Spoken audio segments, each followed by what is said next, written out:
Hoy vamos a desarrollar el tema número 8 de la materia, denominado como proceso de estructura monitoria. En principio es conveniente tener una noción clara de lo que es el proceso monitorio de manera general y entenderemos como tal a aquel en el cual, es decir, aquel tipo de proceso en el cual el tribunal, inaudita parte, es decir, sin escuchar a la otra parte y sin poner en conocimiento de la otra parte la existencia de una demanda, y con la sola presentación de la demanda, dictará una resolución favorable al actor mediante la cual ordena al demandado el cumplimiento de una prestación. Entonces,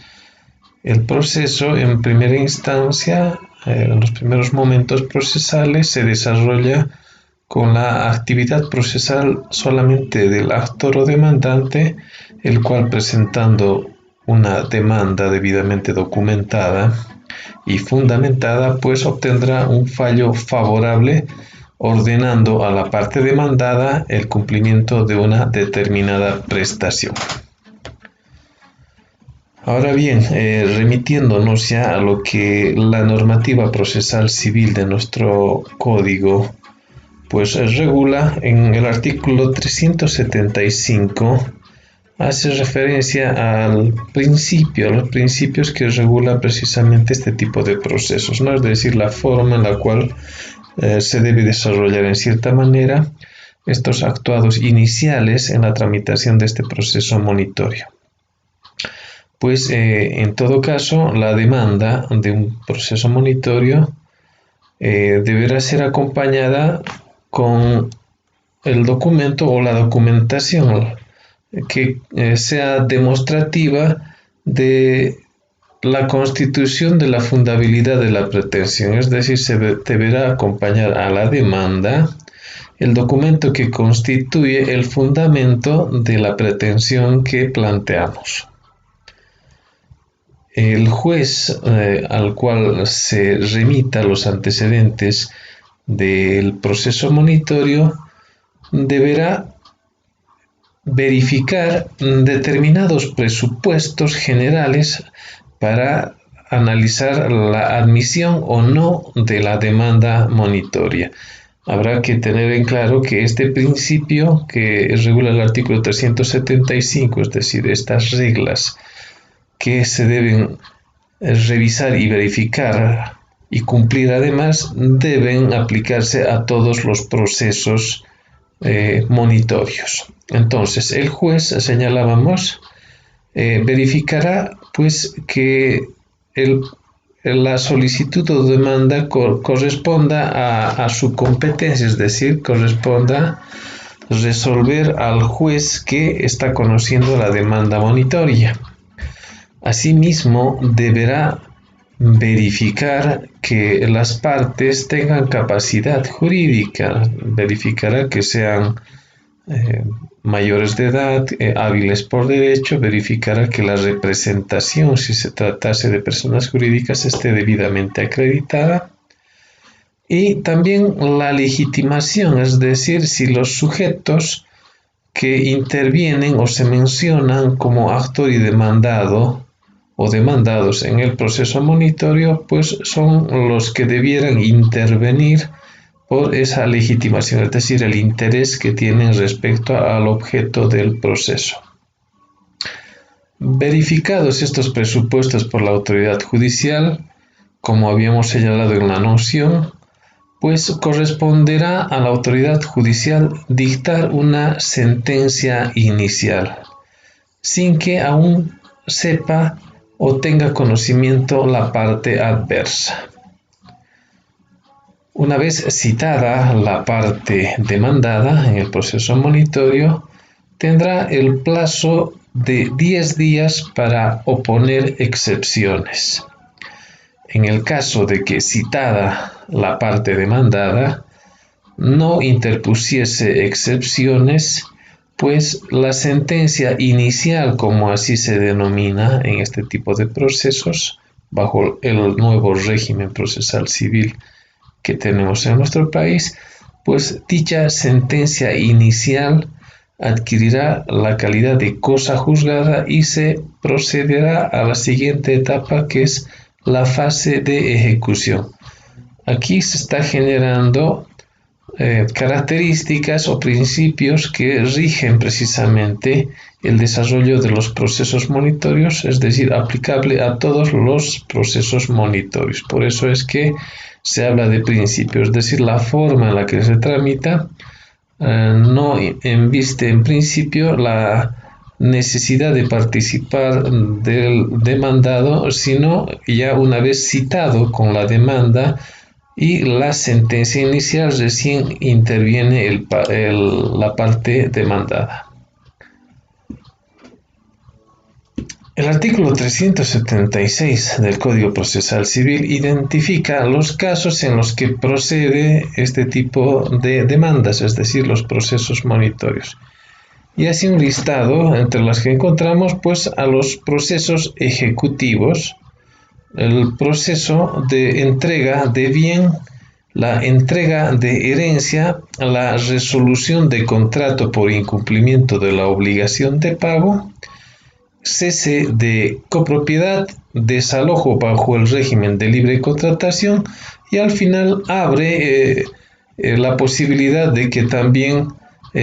otros tipos de procesos, o mejor dicho, de solicitudes o de pretensiones también puedan ser tramitadas bajo este procedimiento de los procesos monitorios, es decir, otros que también la norma pueda señalar que deban tramitarse bajo la modalidad del proceso de estructura monitoria.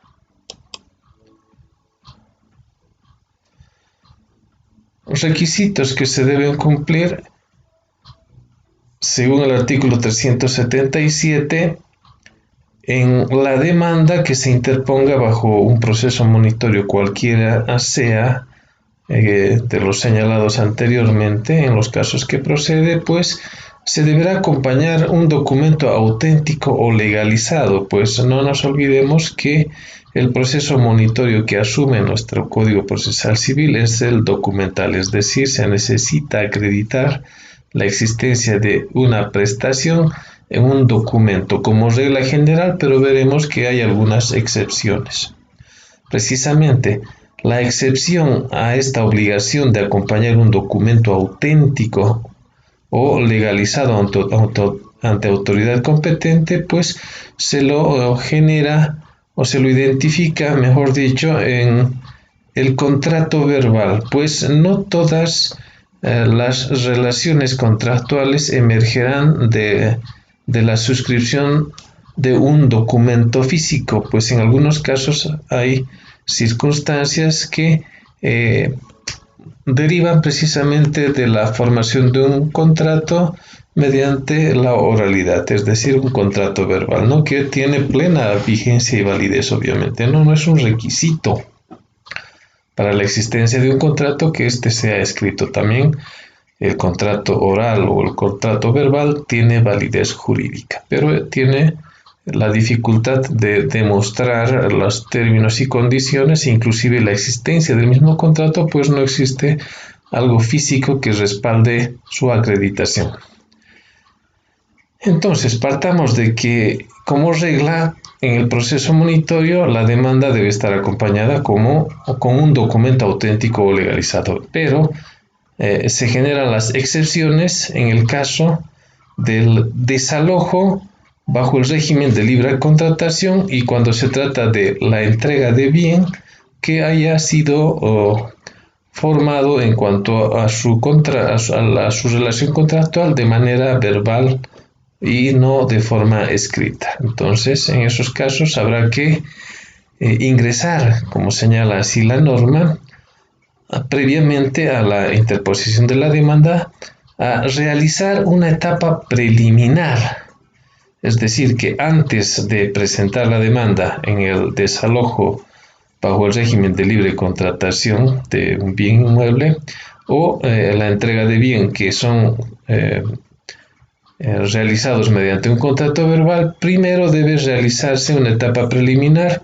mediante la vía incidental, es decir, se tramita como un incidente, donde se deberá pues demostrar y acreditar de manera probatoria, por un lado, la existencia del contrato y el cumplimiento por parte del actor, pues se debe tratar de una obligación unilateral. Por ejemplo, si la entrega de bien está sujeto a una contraprestación, pues deja de ser un proceso monitorio y se convierte en un proceso ordinario, pues la obligación de entregar el bien debe estar relacionado precisamente a que el demandante pues haya cumplido su parte de la obligación y solo quede pendiente la obligación del demandado. También se prevé la intimación previa, es decir, antes de demandar, como una excepción hemos visto en principio, cuando hay contrato verbal en estos dos tipos de relaciones jurídicas contractuales, pues el desalojo y la entrega de bien requieren una etapa preliminar donde se debe demostrar la existencia del contrato y el cumplimiento por parte del demandante o actor de su obligación. Sin embargo, también en el caso de resolución de contrato, que es otro tipo de proceso monitorio, y cuando el desalojo bajo el régimen de libre contratación es por la causal de falta de pago de alquileres, pues la norma prevé que se tenga que hacer previamente una intimación, es decir, se notifica intimando, requiriendo que el futuro demandado pues cumpla con la parte de su obligación. Si se trata de resolución de contrato, pues en vez de resolver el contrato se pedirá que cumpla su obligación contenida en el contrato, y en el desalojo, cuando se trata de la causal de falta de pago de alquileres, pues se intimará que se ponga al día, lo cual significa que el contrato aún podría revalidarse y tener vigencia, ¿no? Entonces, se da precisamente un plazo, un término de 10 días de intimación para que se pueda resolver sin ingresar aún a lo que es la demanda propiamente.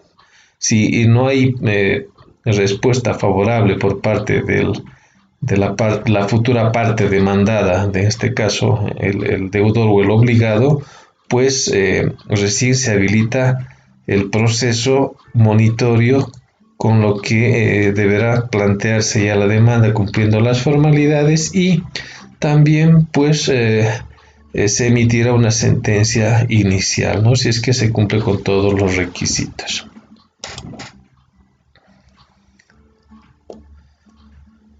Vayamos ahora a lo que son los procesos ejecutivos como el principal proceso monitorio que regula nuestro Código Civil. Y habrá que entender en principio que corresponde la vía del proceso ejecutivo monitorio cuando existe un título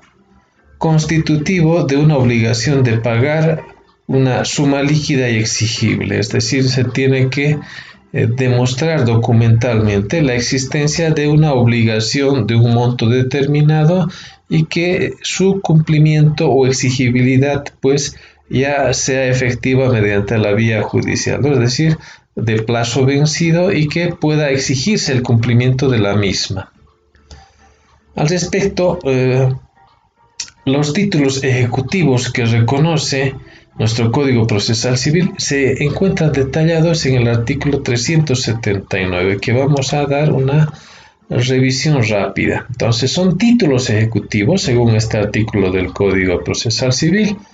los documentos públicos, pero no nos olvidemos que todos estos documentos deben contener la existencia de una obligación económica de un monto determinado y que sean exigibles, es decir, que esos montos de dineros adeudados para su cobro sean pues exigibles, que la norma sustente, ¿no? Es decir, que sean de plazo vencido, que exista mora y que permita precisamente ejercer la acción judicial para su cobro, que no existe impedimento para el cobro de dichas obligaciones dinerarias de suma líquida, es decir, de un monto determinado de dinero que se adeuda. Entonces tenemos documentos públicos, tenemos documentos privados suscritos por la obligación o por la obligada o obligado o su representante voluntariamente reconocidos o dados por reconocidos ante autoridad competente o reconocidos ante notario. ¿Qué quiere decir? Que debe ser documentos privados, primero documentos públicos, luego documentos privados, actualmente con la ley del notariado con certificación de firmas o con reconocimiento de firmas. Los títulos, valores y documentos mercantiles que de acuerdo al Código de Comercio tengan fuerza ejecutiva, cuentas aprobadas y reconocidas por resolución judicial ejecutoriada, documentos de créditos de expensas comunes en edificios afectados por el régimen de propiedad horizontal, también se constituyen en títulos ejecutivos, los documentos de crédito de arrendamiento de bienes, también las deudas de alquileres son también considerados como títulos ejecutivos. La confesión de deuda líquida y exigible ante autoridad judicial también es un título ejecutivo. Un documento de transacción no aprobado judicialmente que conste en escritura pública o documento privado reconocido. También y finalmente se señala que en todos los casos en que la ley confiera al acreedor el derecho de promover proceso ejecutivo, ¿no? Entonces son estos los títulos en base a los cuales se puede iniciar un proceso monitorio ejecutivo. Ahora vayamos al procedimiento que se debe seguir en el proceso ejecutivo. La norma señala que en el caso del proceso monitorio ejecutivo, la conciliación es opcional, es decir,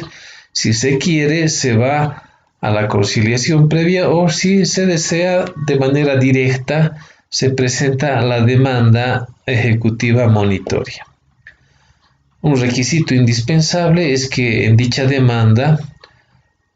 que debe ser escrita se debe acompañar la prueba documental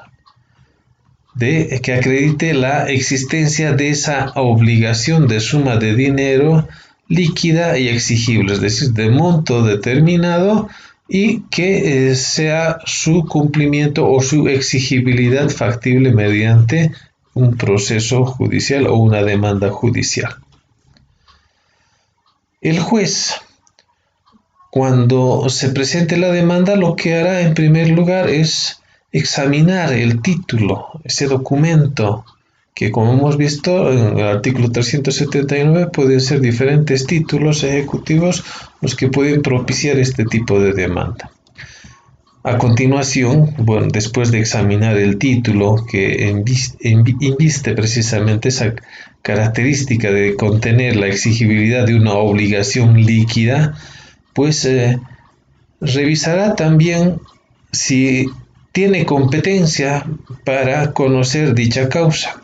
Además, la capacidad de las partes y la legitimación, es decir, si los sujetos procesales son los llamados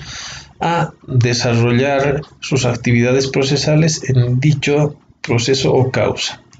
Además, verificará la liquidez, es decir, que sea una suma líquida y de plazo vencido la que se estuviese demandando. Verificados todos estos elementos,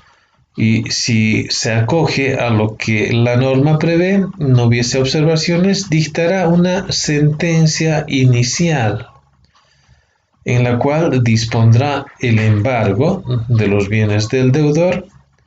También dispondrá que se proceda a la ejecución de la obligación hasta el cobro de esa suma de dinero líquida más los intereses.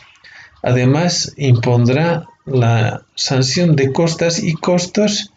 y finalmente dispondrá que se cite de excepciones, es decir, se le hace conocer al demandado que tiene la opción o la oportunidad de interponer u oponer excepciones a esta sentencia, a la demanda y a la sentencia inicial. Sin embargo, el juez, en los casos en los que evidencie, previa esta verificación que hemos detallado anteriormente, que el título, es decir, el documento que se acompaña, carece de fuerza ejecutiva, pues dispondrá, en lugar de dictar una sentencia inicial, que no hay lugar a la ejecución, es decir, no procede el juicio monitorio ejecutivo. Una vez citado, y en el caso obviamente de que haya sido acogida favorablemente la demanda con una sentencia inicial, pues habíamos mencionado que también se cita de excepciones, es decir, se dispone la citación de excepciones para que el demandado pueda oponer las mismas. Entonces, en el caso de que no opusiere excepciones dentro del plazo de 10 días que prevé la norma, pues el fallo, es decir, esta sentencia inicial que dispone embargo, dispone que se ejecute la sentencia hasta obtener obviamente esa suma líquida y que cubra también los intereses adeudados, pues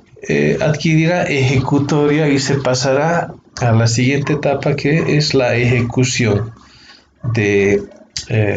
la sentencia inicial, ¿no? Con lo que se deberá embargar bienes, se deberá realizar avalúos y someter a subasta y remata en el caso de que no exista cumplimiento voluntario de esta sentencia inicial por parte del demandado. En la contestación, obviamente, también la parte demandada deberá acompañar la documentación que tenga en su poder y además hará conocer los otros medios de prueba, cuando opone excepciones, obviamente, los otros medios de prueba que pretenderá valerse para demostrar las excepciones que ha opuesto. En el proceso monitorio ejecutivo, las excepciones previstas son precisamente las que se encuentran detalladas a continuación, ¿no? Las de incompetencia, falta de personería, falta de fuerza ejecutiva, litispendencia, falsedad o inhabilidad del título, prescripción o caducidad, pago documentado, compensación, remisión, novación, transacción, conciliación y compromiso documentado, cosa juzgada y beneficio de exclusión u orden de división. Entonces, estas son las excepciones que se pueden interponer o plantear contra el proceso, la demanda ejecutiva monetaria por parte del demandado. Una vez que se ha contestado, se ha opuesto a excepciones, el procedimiento del proceso monitorio continúa y se señala que, a diferencia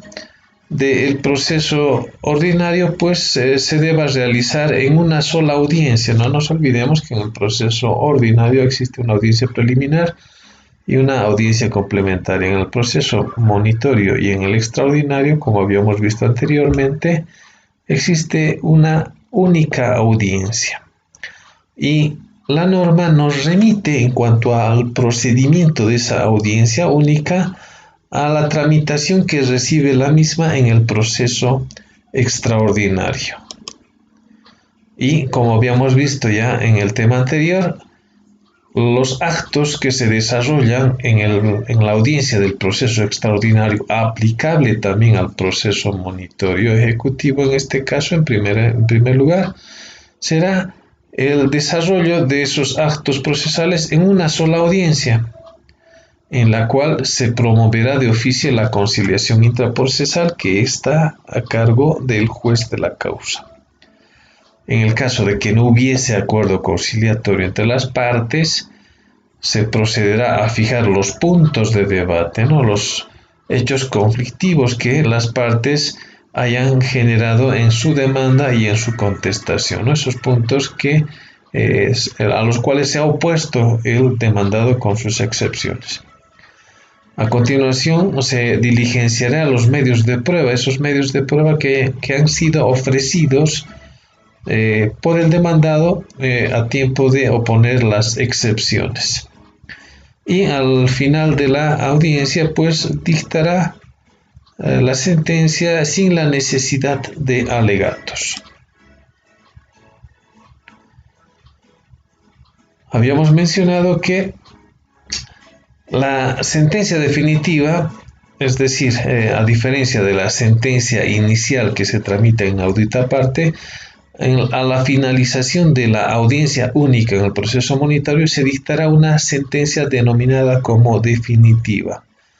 y en la cual se resolverán las excepciones planteadas o interpuestas por el demandado. Contra dicha sentencia definitiva, pues corresponderá de manera recursiva la apelación en el efecto devolutivo sin recurso ulterior, es decir, que concluye con la apelación la tramitación del proceso monitorio ejecutivo. Sin embargo, tratándose de una sentencia que tiene la calidad de cosa juzgada formal simplemente, la norma prevé que esta sentencia en el proceso monitorio ejecutivo puede ser objeto de una revisión mediante un proceso ordinario en el cual se otorga un plazo de 6 meses de la ejecutoria de dicha sentencia. Es decir, una vez ejecutoriada la sentencia definitiva, corresponderá obviamente lo que es interponer esa demanda ordinaria de revisión de este proceso monitorio ejecutivo en el plazo máximo de 6 meses desde que dicha sentencia definitiva ha adquirido ejecutoria. Habíamos mencionado que el proceso monitorio ejecutivo es el principal proceso monitorio que regula nuestro código. Sin embargo, como hemos visto, hay otro tipo de pretensiones bajo esta clase de proceso. Entonces, encontramos que existen otros procesos monitorios que ya los hemos detallado en una diapositiva anterior. Y en su tramitación o procedimiento a estos otros procesos monitorios, pues la norma nos remite al trámite del proceso monitorio, en este caso el proceso monitorio ejecutivo, ¿no? Ya el proceso ya detallado anteriormente. Entonces, en estos casos, pero habrá que entender que no se trata del proceso monitorio ejecutivo, sino de otros procesos monitorios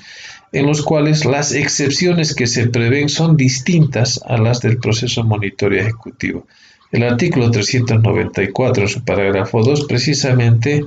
genera un detalle de las excepciones que se pueden plantear dentro de estos otros procesos monitorios, y son las de incompetencia, falta de personería,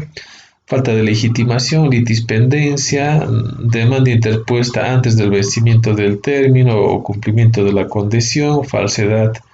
del título, prescripción o caducidad, cumplimiento o incumplimiento de la obligación, compensación, remisión, novación, transacción, conciliación y compromiso documentado y cosa juzgada. Entonces, estas son las excepciones que se pueden interponer en los otros procesos monitorios. Existe una regulación separada de las excepciones del proceso monitorio ejecutivo y de los otros procesos monitorios, como acabamos de ver. Veamos ahora los otros procesos monitorios. Tenemos a continuación el proceso monitorio de cumplimiento de obligación de dar. En este caso, la demanda o la pretensión se refiere a la petición que se hace de la entrega de un bien mueble o inmueble. No debe tratarse de una suma de dinero, sino correspondiera lo que es el proceso monitorio ejecutivo. Entonces, en este caso, se trata de pedir la entrega de un bien mueble o inmueble que se adeuda, ¿no? Se adeuda, se tiene la obligación de entregar un bien, ya sea mueble o inmueble,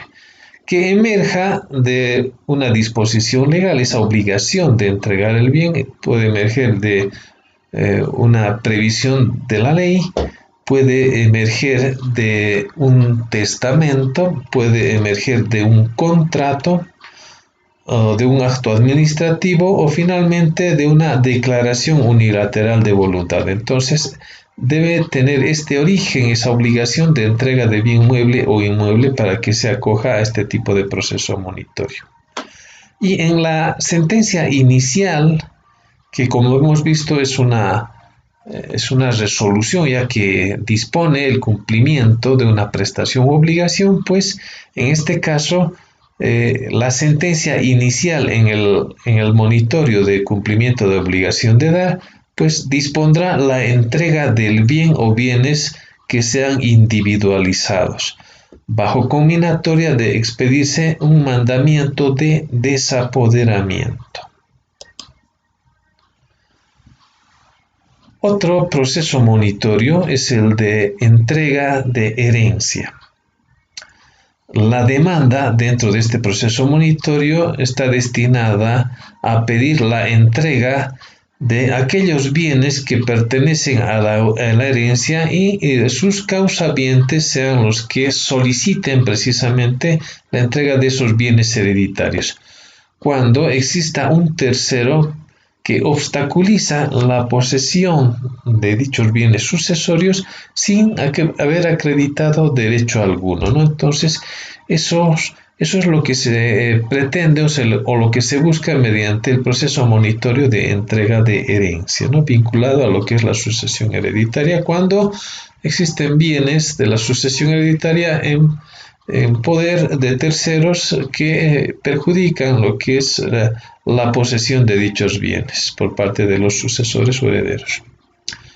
En este caso, la sentencia inicial que se pronunciará dentro de este tipo de proceso monitorio será disponer la posesión de los bienes a los herederos bajo conminatoria de expedirse un mandamiento de desapoderamiento, es decir, la sentencia ya determina otorgar la posesión de dichos bienes sucesorios a los herederos y se conminará al tercero a su entrega bajo la sanción de expedirse un mandamiento de desapoderamiento. Otro proceso monitorio es el de resolución de contrato por falta de pago, ¿no? Entonces, nos remitimos a la figura de la resolución prevista en el artículo 568 del Código Civil, en el caso de incumplimiento por la falta de pago específicamente. En este caso, la demanda debe ser precedida de una intimación previa,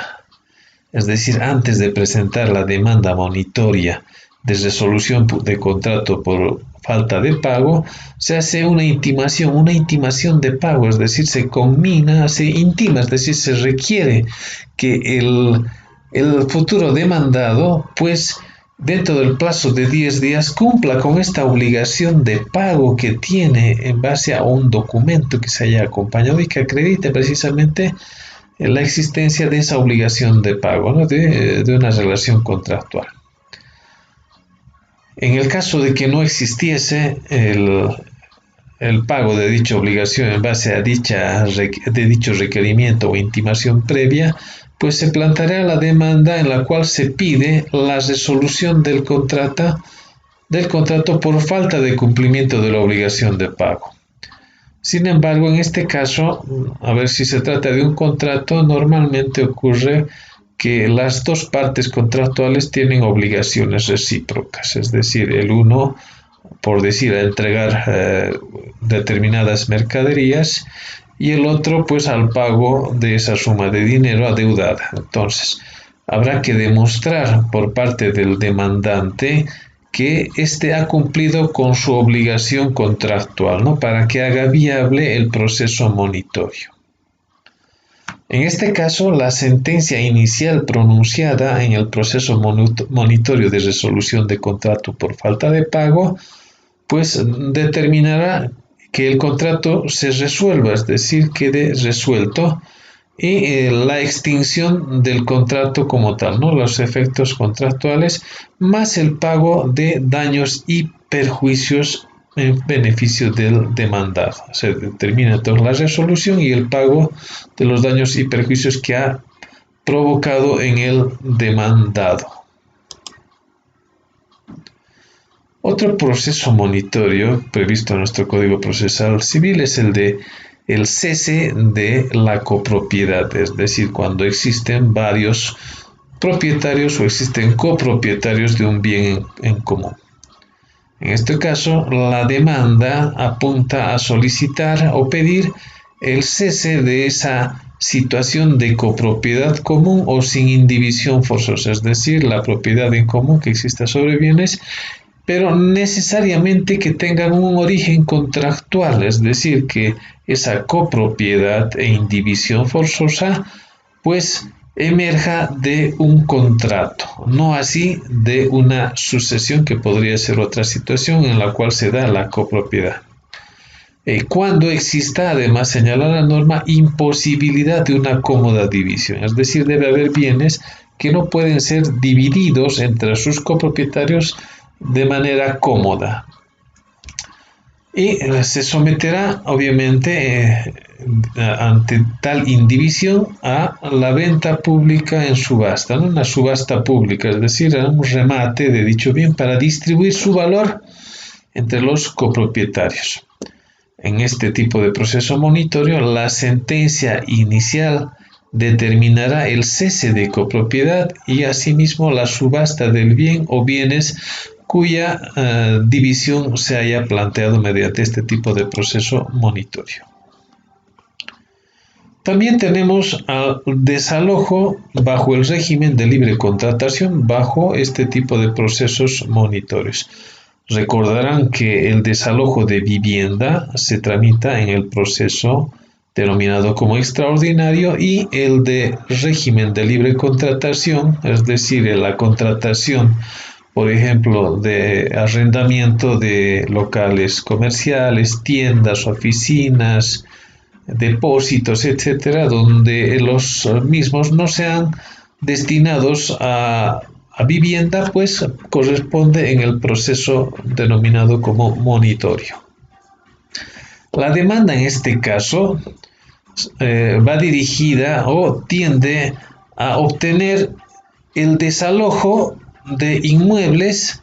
que están sometidos precisamente a este régimen de libre contratación y que no sean destinados a vivienda. Ya les había dado los ejemplos. La norma además señala que procede este tipo de desalojos por el fenecimiento del plazo del contrato, es decir, cuando ha concluido la vigencia del contrato, o por el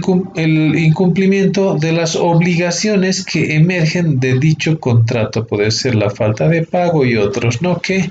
dan lugar precisamente al desalojo, ¿no?, a la demanda de desalojo de locales comerciales, tiendas, oficinas y otros. En este tipo de procesos, la sentencia inicial que se pronuncia es la de disponer el desalojo por parte del arrendatario, además la devolución del bien que es objeto del contrato, bajo alternativa de lanzamiento o desapoderamiento según corresponda, es decir que se combina a la devolución del bien y si no cumpliese pues se procederá ya sea al lanzamiento o al desapoderamiento según corresponda. La norma prevé otorgar un plazo en el desalojo dependiendo de la dimensión del objeto del contrato, es decir, del bien que es objeto de la contratación, que podrían ser oficinas, podrían ser casas, podrían ser construcciones mayores, ¿no?, o clínicas, etcétera, ¿no? Entonces, dependiendo de la dimensión y de manera puntual, la norma señala que podría ser entre 30 días el plazo que se da para el desalojo ya,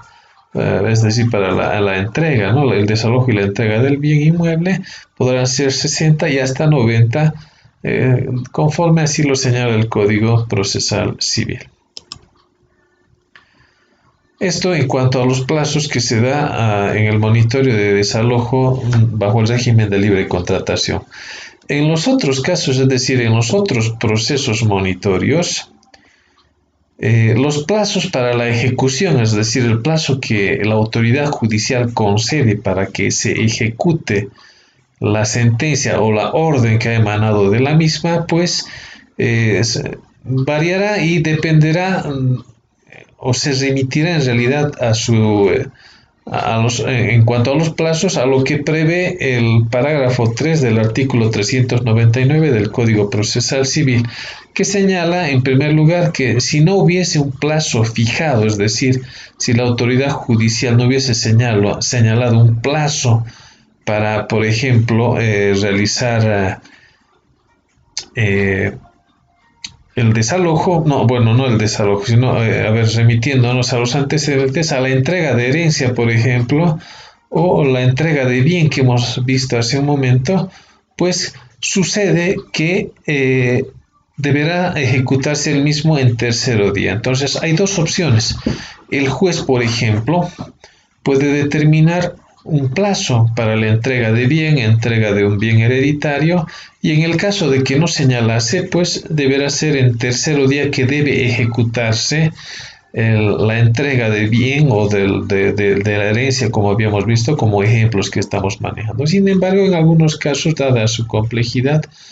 también podría la autoridad judicial otorgar el plazo que sea prudencial, ¿no? Entonces, esto en relación a los otros procesos monitorios, este plazo que prevé el artículo 399 en parágrafo 3 respecto ya a la ejecución de las sentencias, y en el caso del desalojo, específicamente bajo el régimen de libre contratación,